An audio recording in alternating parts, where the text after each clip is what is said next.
Hello, ICC. I hope you are doing very well. We just had our test and overviewing the test I've seen so far.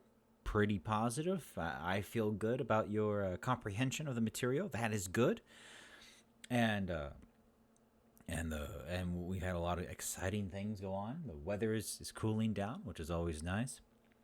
This is a side tangent lecture. This is especially a side tangent because I don't know, we don't know, I don't think anyone knows if we're going to have class in person or continue this untacked class structure for the rest of the semester. And so I don't want to get too far deep into a project if we're going to, if we're going to meet in person. I want to make it worth our while. I want it to be great, amazing, whiz bang. And so it's hard to prepare for two different kinds of projects and activities, and it's hard to build up to them. So this week we're going to go into a bit of something fluidity of language, how language evolves. We'll talk about it, but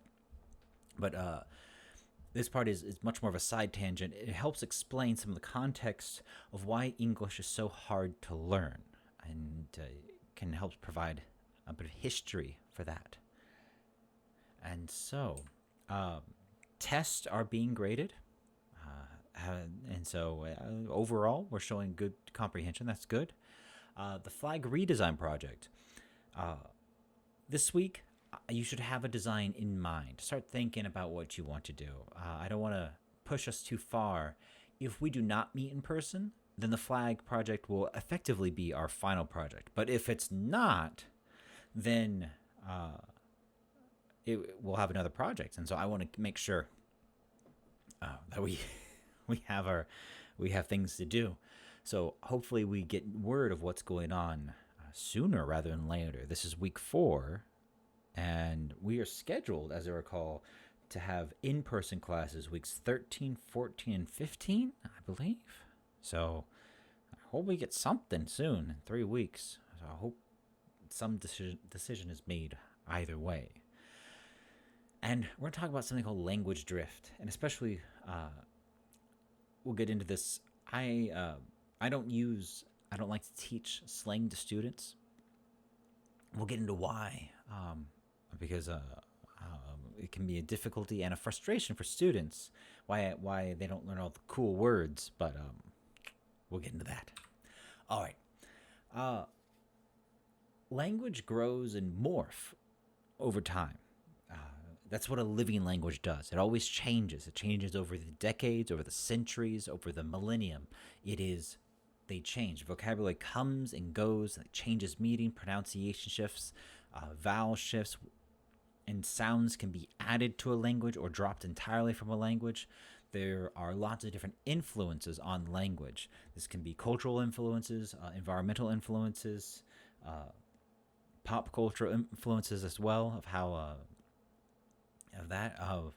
we'll get into it a bit. So, but let's talk about English, because English it's a heck of a language. I'll tell you that. So where is English from? Easy peasy, lemon squeezy. It's from this place, the red place. That's called England. Not from here, or here. So it's not from Ireland or Scotland or the Orkneys or Faroe or Wales or from Normandy. It's from England. This is England. So when we say England, that only talks about this part of the island. This part. Scotland is not England. Wales is not England. Ireland is not England. The Isle of Man is not England. So it's something that non-British people can have some difficulty understanding, because English is the dominant ethnicity, so to speak, cultural group of the islands. So where is English from? It's from here. All right. So far, so good. But it gets a bit weirder. So, British history is a history of invasions, and each new invader brings their own culture, their own language, and it melds with the pre-existing population. I don't want to say native population because the native Britons, they're very different than than what we think of today. But let's get into it. Anyways, so a long time ago, there's people called Celts and the Domoni and the basically what we call Britons, and they lived here, all well and good. The Romans, which you know as Roma, they came over, zoop, and they made Londinium, what we call London. They made several cities, and they've Roma, the Roman this Roman Empire, they made London the first time. So there's Latin influences on England. But the Roman Empire had a hard time. And so they had to leave. But before they did, they built a wall, a fortress wall here, which is effectively very close to the border between Scotland and England. There's an actual wall there. So the Romans had to leave, but there were still other people coming over. They had the Saxons from Germany. Saxony, if any of you are familiar with your German geography. And you had the Irish going over, and they were making trouble all over. So you can see here how Romano-Britons, what they call Roman Britain, was here. They never really got into Wales. They never really got into here. And so their language was different for a long time. Their culture is still different even now. And so that is a factor in how English is developed. But you can see here the Saxons, the Germans, coming over here, making their own settlements, making their own towns, their own small kingdoms. And that affects the language of the people over the decades. Yes. So you had, this is in the 5th century, so this is what, just before just around the Three Kingdom period. See Anglia and Saxony here, and these people got on their Viking ships and sailed across here, and they made their own towns and things. And this is where we get the term Anglo-Saxon. If that you'll hear that in reference of talking about British people, especially English people. And Anglia is where we get the word England and English. So where does English come from? Quite literally from this part of Denmark called Anglia. So England, land of the Anglos. And that's how it gets into that. So these people did not speak English, especially not the English that I speak today and that we hear every day. They spoke a much more Germanic language. And English is a Germanic language. If you look at German, if you just read German, you'll see a lot of vocabulary that looks pretty similar to English. And that's true for German and Dutch, as in you'll see words that look pretty similar, and that is true. There's other languages too, which we'll get into. So, we have this.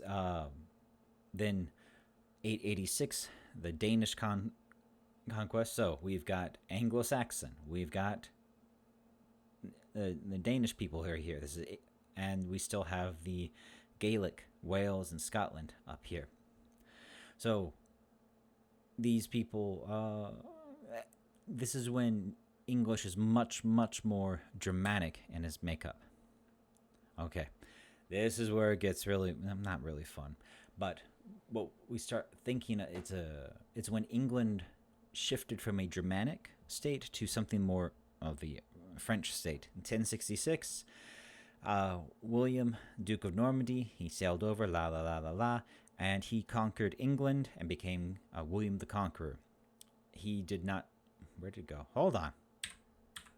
There we go. Anyways, he did not speak English. Didn't have to speak English. He was the king. Kings don't need to speak the language of the commoners.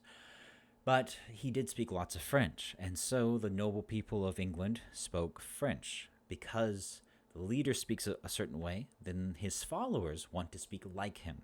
And that's very common in European history and in monarchical societies. So a lot of French words come into English and they merge with the Germanic and it changes. And then England here takes over Scotland, Ireland, and then they go around the world and they start taking over lots of places. Now, there's Canada, America, the Caribbean, huge parts of Africa. That's where they were colonized. Mediterranean, India, of course, and Malaysia, Australia, New Zealand, and you're seeing these are places where English is still spoken. Hong Kong, which was a late addition, they still speak lots of English there. So it's something that has a huge effect. And even then, England did lots of trade around the world, and that affected the communication, of trading. So through expansion and direct power, people spoke English. That's true. America here started on the eastern side and went across, and that's why people in California speak English, because America took it over. That's why people in the Philippines, why they know English, because America took it from Spain and ruled it for a while. And so it's just how things are. Japan did that with Korea for, 35 years? 30 years? About 30 years. All right. So it's not an uncommon occurrence. Just the English were very, very good at it. All right. So that's how languages can spread. Migration, that's a big thing of the movement of people across countries and continents, and they bring their language with them, and it melds and mixes with the language of other people, and the lexicon, the vocabulary changes. And so we use lots of loan words. English has very little problems or reservations using foreign words. Happens all the time. Similar to how Koreans, especially you think older Koreans, middle-aged Koreans, they'll use English words to sound cool or to sound smart in their conversation. English speakers do this as well with Latin, with French. It's a way of showing how smart they are. It's a human condition. In the movie Parasite, you saw this with the wife character, where she just had some phrase of English. She blurted them out, and so it's something that's very common for people to do. So, especially in America, people would use the word loco, the Spanish word loco, to describe someone who's crazy. It's perfectly understandable.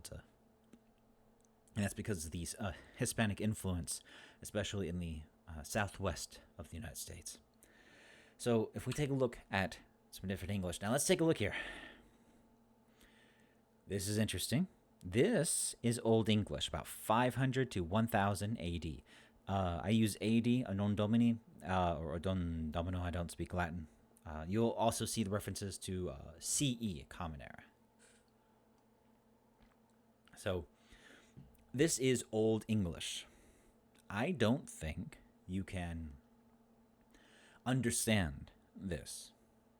I don't think you can recognize much of anything in this. So let's listen to him, this happy bearded gentleman, and he shall read it for us, because I can't read it either. What way gar dana in yar dagum feud kuninga thrimye frunan hutha athalingus ellen fremidon. Oft shield shaving, shathan a threatum, monigum maigthum meru setla oftea. Egg so de erlas, suthan arist worth, fashaft funden. Hethas frovra jebad, Weox under woknum, weorth mundum tha, o that him aig wilch thara umsetindra, over hron rade, huran shulde, gomban yildan. That was God kuning. Them avra was, after Kenneth, young in yardrum, thun a god sende fokid frovre. Fyr in tharve onyad, that he drugon aldor laze longe wile. Him thas lifre wodres walden, wordare forjaf. Beo was breme, blad wide sprang, schuldes avra shedilandum in. Swashal young guma, gore wirchan, fromum feo hiftum on fader berme, that hine an ul. All right. That's just a short. And these are the opening lines of Beowulf, which is we call it the oldest English story that's written down. And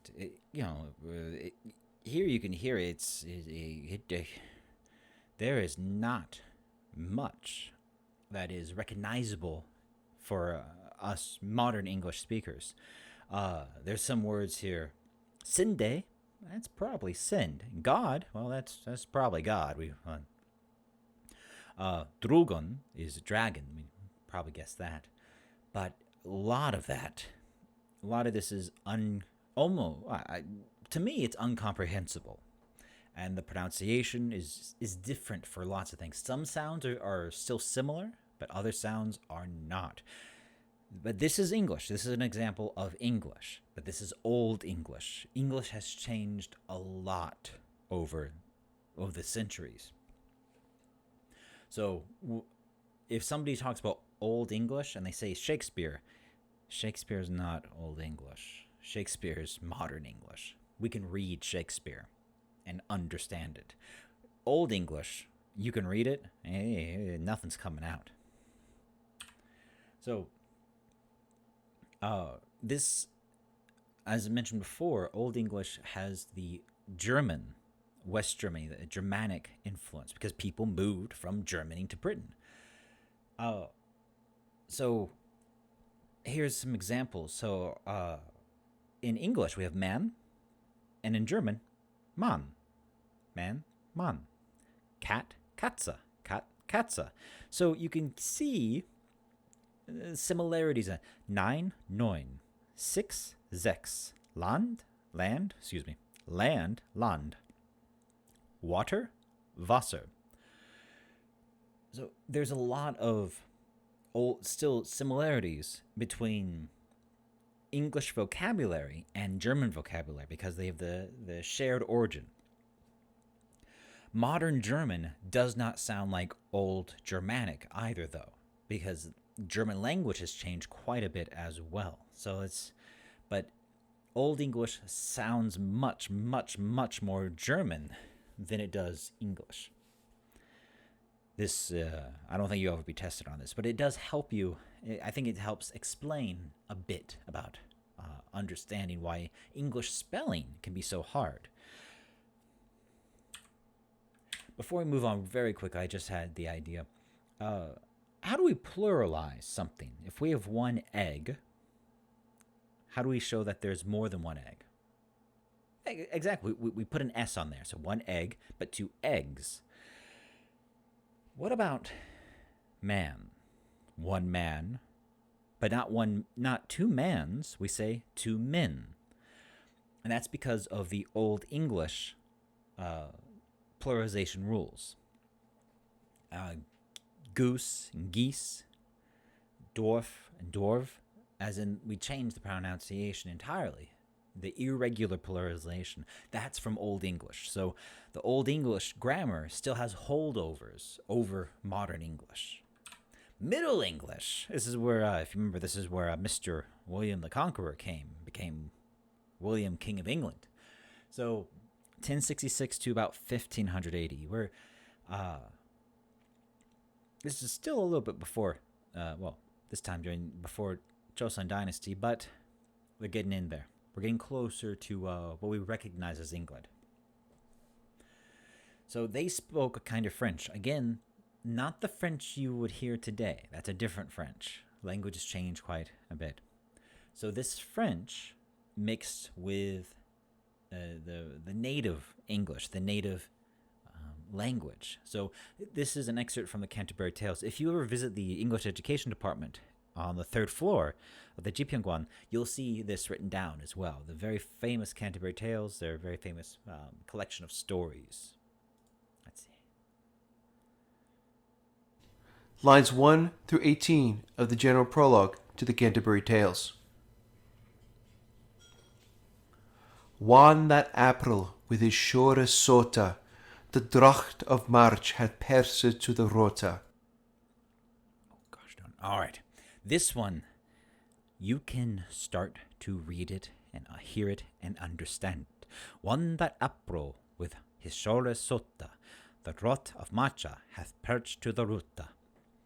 It still sounds weird. It still sounds wacky, but we can start to understand.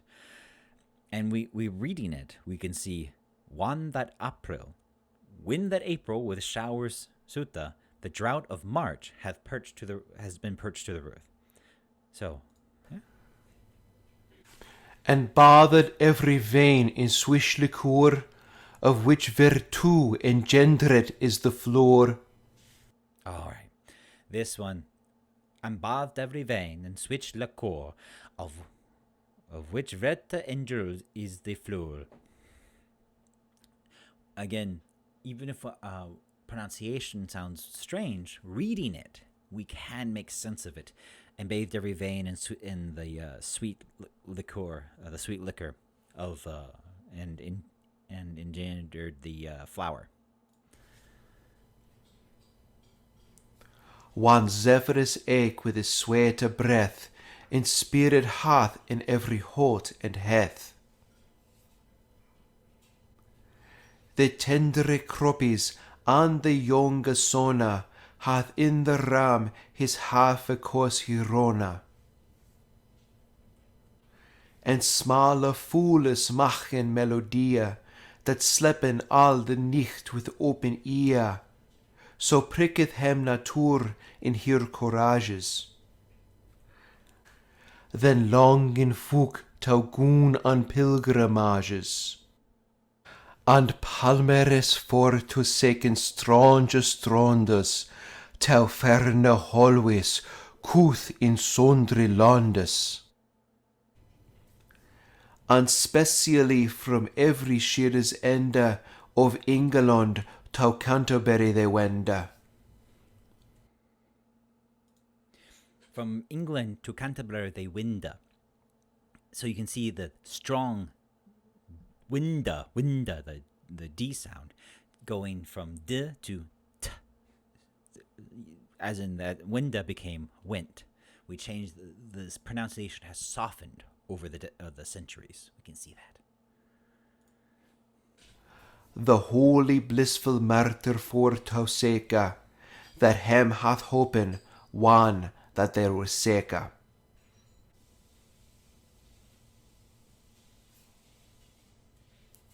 Part 2. Okay, that's from another guy's professor's lecture. We don't need to listen to him. In his class, you have to memorize all 18 lines and master the pronunciation. In this class, mindlessly mumbling the words isn't good enough. You're reciting poetry. Say it like you mean it. Goodness gracious. So, we can see a lot of French-based vocabulary in modern English as well. Base words fowl, F-O-W-L, poulet, that means birds that we eat. Beef, boeuf, giant, giant. Those are, and French is it's a romantic language. People like French cooking, things like that. So there's a lot of French influences on the English, because the English, England's a much colder country, and France is a nicer place to live. So the English want to be more like the French in a lot of ways. That they tried to take it over for about 100 years. They fought a war. It was called that, the 100 Years' War. So we see these French influences, we see Latin influences, we see the Germanic influences, all of these coming together to make English. Modern English. This is early modern English. 1500 to 1700. So right now, throughout this whole time, all the language development has been in England itself. So here is the opening lines of Romeo and Juliet by William Shakespeare. This one, you have to put up with me saying it. So let's see how it goes. Two households, both alike in dignity, in fair Verona, where we lay our scene, from ancient grudge break to new mutiny. Where civil blood makes civil hands unclean, from forth the fatal loins of these two foes, a pair of star-crossed lovers take their life, whose misadventured piteous overthrows do of their death bury their parents' strife. The fearful passage of their death mark love, and the continuance of their parents' rage, which but their children's end not could remove, is now the 2 hours' traffic of our stage, the which if you with patient ears attend, what here shall miss, our toil shall strive to mend. All those words in there are comprehensible and understandable to modern English speakers. That's why we say this is Shakespeare. He was early modern English. The grammar, the vocabulary, mostly the same. Now, Shakespeare invented a lot of words, but we use the same grammar and syntax that we use today. We can understand it easily, and that's such a huge reason also that Shakespeare is still referenced and studied today. He's had an enormous influence on the English language, and so that's why he is the emblem of modern English, really, in a lot of, or especially early modern English. So so this is where modern English comes into it, and there's some different spellings. That's true, but it is mostly the same. You'll notice this is about the same time as Sejong Daewang went around making Hangul. So, which is we count as more of the start of the early modern Korean. So, something else happened. As we talked about migration and things like that, during this time period, it's also when English people started going around colonizing other places, and people started living away from England for longer periods of time. And that's how you start developing independent dialects of each other. So American English in New York is different from American English in Toronto, Canadian English, which is different from English found in Australia, which is different from English found in New Zealand, which is different from English found in Malaysia, which is different from English found in southern India, which is different from English found in northern India, which is different from English found in South Africa, which is different from English found in Egypt, which is different from English found in Malta, which is different from English found in Gibraltar, which is different from English found in Scotland. So, as these different places develop their own kinds of English, it's in the pronunciation, which we won't get into as much in this class. I'm going to want to talk about American accents and different accents of English, because I think it's a very excellent topic to get into, and you need the practice in hearing these different accents later in another class.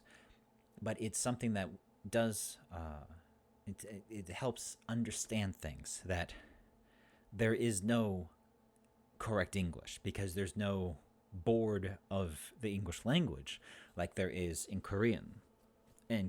So there's other influences on how language can change. The speed of change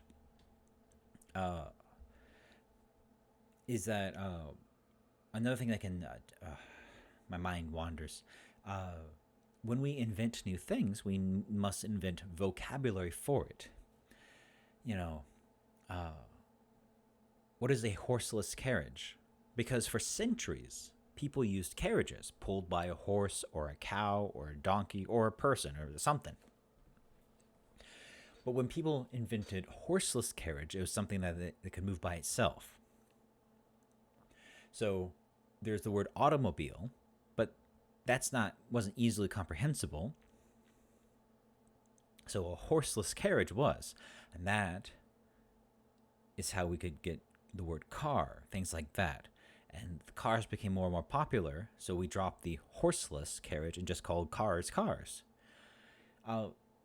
Also, even though we don't like to think of it, but companies and marketing and commercial forces can play a role in our vocabulary.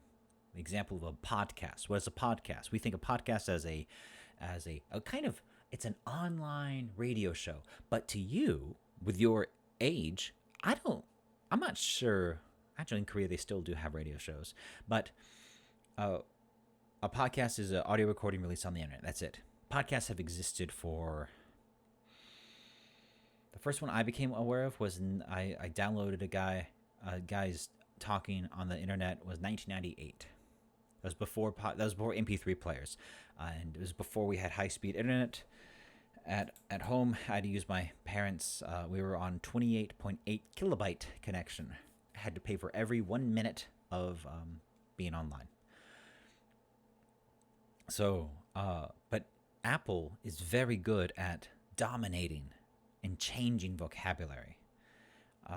So their design is very good in that. So their choice in vocabulary, they didn't invent anything. They didn't invent the smartphone. They didn't invent the MP3 player, but their designs became the ideal type of those and the almost the standard of it. So another example is Band-Aid.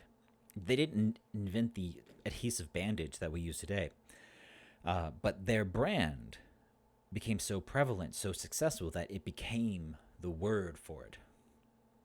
In the United Kingdom, they use the word Hoover for vacuum cleaner because that's the name of a brand of vacuum cleaners. Another example is in Japan and Korea, not as much anymore, but in Japan, there's the old word for a stapler, which Hotchkiss. Hotchkiss was a staple making company, office supply company from America that went out of business by by 1910. The company didn't exist anymore. But when Japan was, we call it westernizing, when they're going from their traditional way of life and over 1860, over the course of 20 years, they modernized and so-called westernized their entire their country.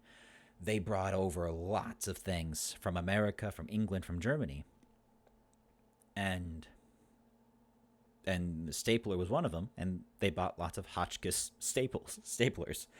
And so that vocabulary became ingrained in Japan, and Japanese influenced Korea, which is quite common.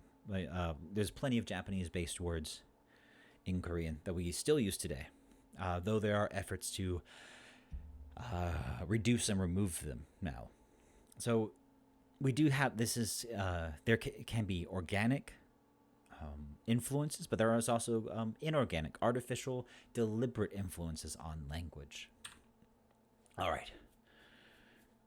Now, I don't like to teach slang because lots of reasons. One, slang is time and age based.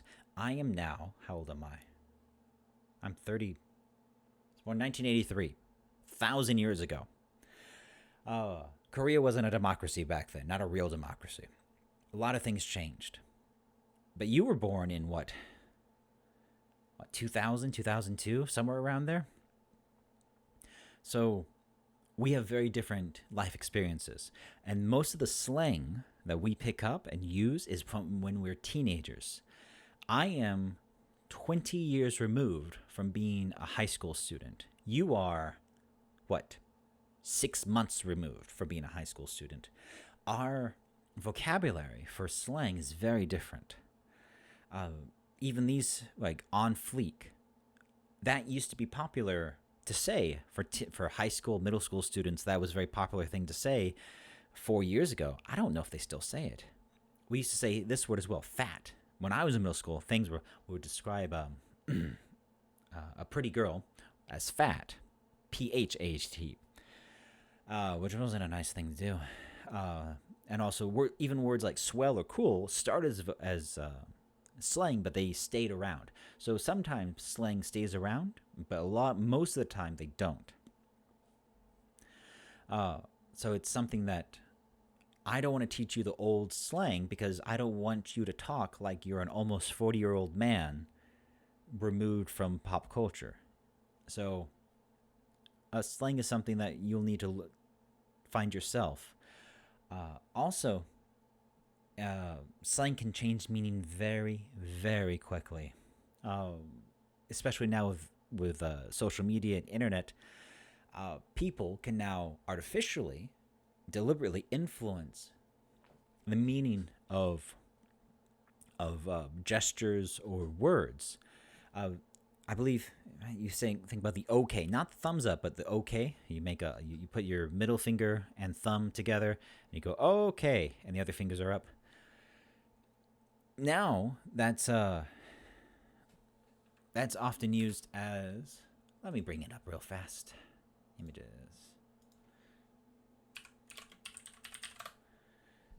This thing right here. Here we go. Yeah. When is the okay gesture not okay? This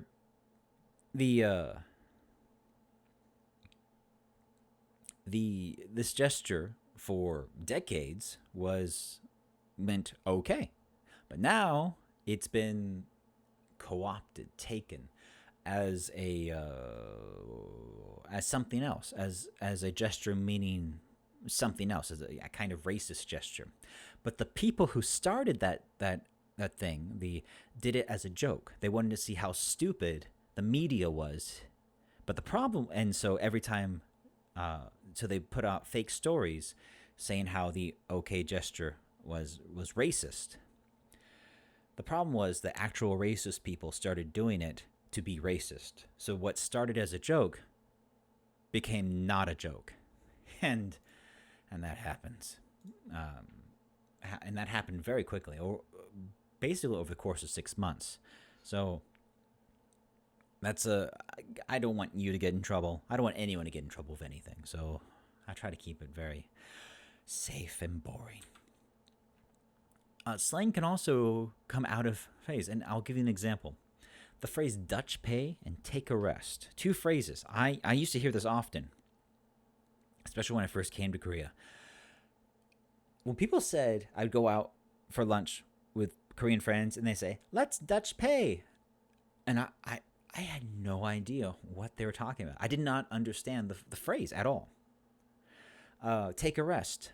Now, I know what take a rest means, but I did not hear it. I was so confused about where it was coming from. I didn't know these phrases, but my parents did. And so these were old slang phrases that Korea was teaching to students, but it was out of date. And where I was living in America, where I'd grown up, and I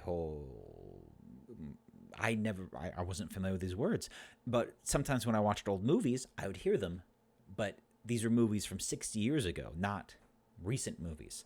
And this is an example where you're learning, what's supposed to be authentic English. And they're correct. It's not fake English, but it's no longer in use. It's antiquated in a sense. But we don't think about slang being antiquated. We think of William Shakespeare. He's antiquated.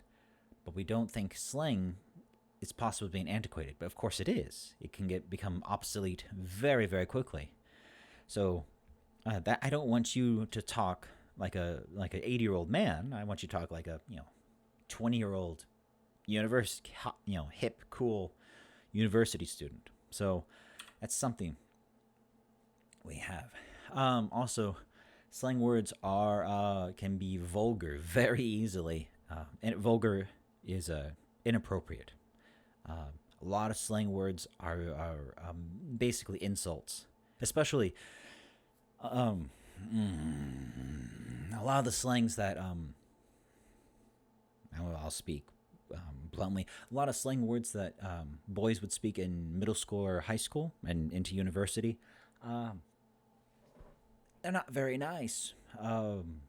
It happens in a lot of places, not just the environment I grew up in, not in the house, but with friends.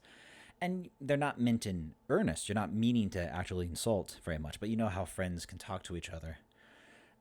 And so I don't want to teach you those words, especially not in a classroom setting. You're going to be teaching elementary school kids. You don't need to know all the different words. So words can also change meaning. For example, the word gay, G-A-Y, gay, which now refers mostly nowadays to homosexual men. Sometimes for homosexual women, but mostly for men. When my grandparents were around the 1940s, 1950s, gay meant happy, like happy and joyful. Like it just meant like, oh, there goes a gay fellow, as in, hey, that that guy's happy. That's what it meant. And so, when I was in high school, I was and my grandparents were visiting, and I was going to go out with friends. And I was like, "Oh, yeah, I'm going to go with my friends." And my grandmother said, "Okay, John, have a gay time," and she meant go have a good time. That's what she meant. But I didn't understand it that way. So words can change meaning quite easily, and it's something to be aware of. And it's also it helps us to understand that they can change meaning. Words that used to be okay or not okay, they can become more appropriate or inappropriate depending on time and context and how things move along. There's a lot of words that used to be more acceptable to talk about and joke about in 20 years ago on television, but now in American television they're not, and so it happens. And whether it's good or bad, it is our job as teachers and educators to be aware of it and adjust accordingly, depending on the situation of our time. So this has been our side tangent about how language can change. I hope it explained a few things. It does help. It helps me understand things, at least. There'll be a few additional videos, I'm sure, and I hope everything's going well. And I'll be sure to add on the additional videos for more direct instructions for this week. Have a good time, and goodbye.